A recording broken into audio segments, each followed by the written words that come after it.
Hi guys, Terry Hansen here once again. I'm the founder of the Hansen University. It's great to be back with you.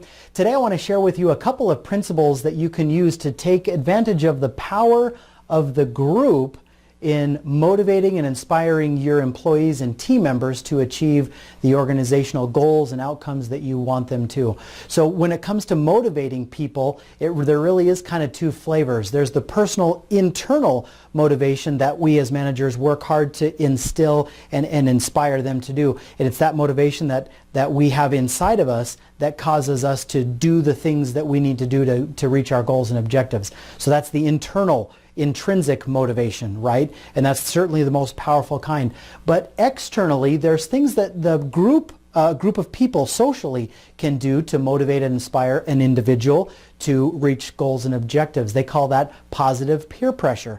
And so it requires this group of people and leveraging the group to motivate people to perform the right actions and the right activities, to adopt the right kinds of perspectives and attitudes, to apply and use the right kinds of techniques and skills, and to utilize the right kind of knowledge to make a difference in your organization and company. So I want to share with you 4 things that you can do to take advantage of the group, the power of the group, in motivating maybe one individual or several individuals to adopt new behavior and change so that they can reach the goals and objectives that are in front of them.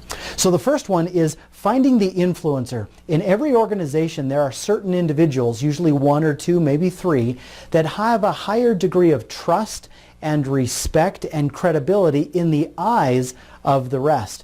Meaning when that particular rank and file employee, could be a manager, could be a rank and file somebody, but when that employee speaks, everybody listens.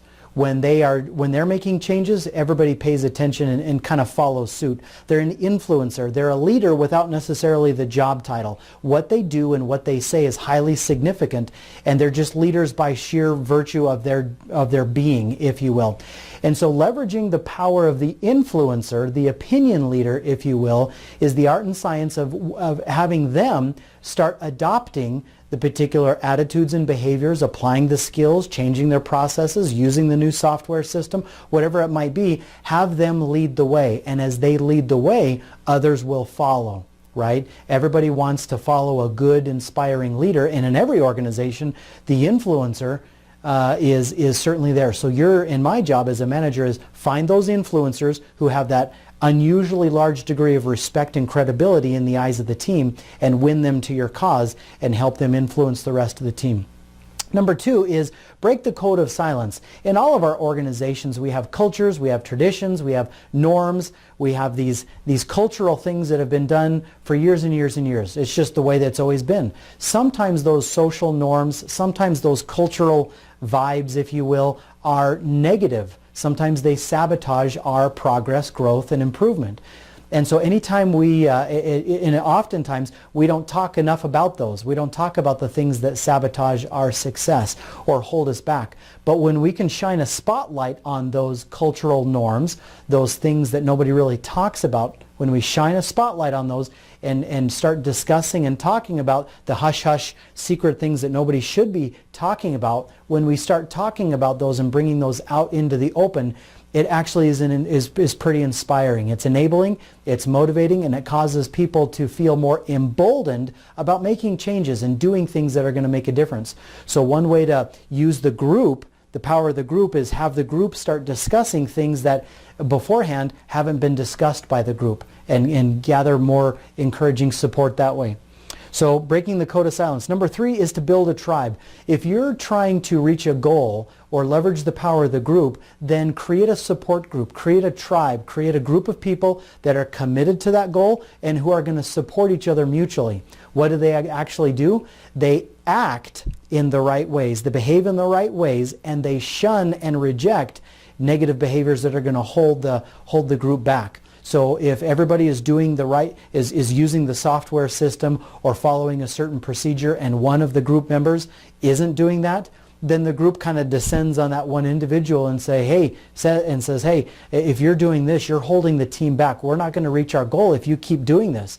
And that sort of positive, nurturing, encouraging peer pressure does wonders at encouraging and supporting the right behaviors and shunning the wrong behaviors, keeping the wrong behaviors out of the organization. So create a tribe that is going to support. It's kind of all for one and one for all, right? Number 4 is you as the business owner or you as the manager, there is something else that you can do to leverage the power of the group, and that is increase your own personal credibility. Now, what do we mean by credibility?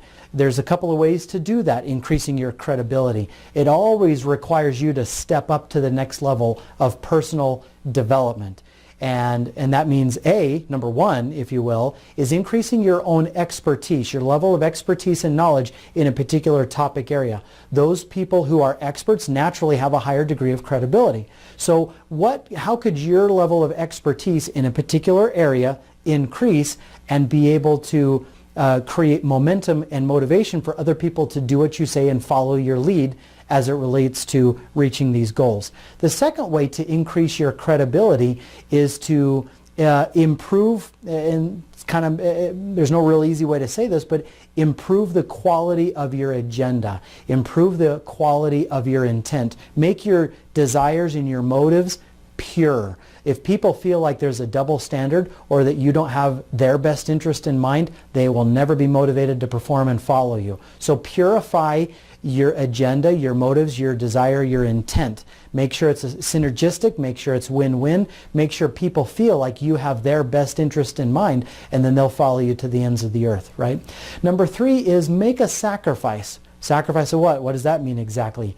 Anytime you sacrifice your time, your money, your ego, or your priorities, those 4 things in favor of the team, that shows them that you're committed to them, that you're bending over backwards for them, and that increases credibility. If he or she is willing to lay that sort of thing on the line, put me first ahead of their time, their priorities, their ego, their money, etc., they must have pure intent, and they are worth following. So whatever you say, I'll absolutely do because I know you have my best interest in mind. I want to follow those unselfish leaders who have pure intent in that regard. So make a sacrifice, purify your intent, and increase your expertise are all ways that you can increase your credibility. So you use these 4 strategies of finding the influencer, breaking the code of silence, and talking about things that aren't normally talked about, building a tribe and increasing your credibility to leverage the power of this kind of social group that's outside of the particular employee to motivate and inspire them to reach the goals and objectives that lay before them. So I hope these ideas have really caused you to think about different ways that you can motivate your team externally and give you some additional ammunition that you can use to make a difference in your organization. So great to be back with you. Again, my name is Terry Hansen. Remember, as always, when you're working, don't just work for money, work to make a difference in your organization. Take good care. We'll see you on the next round.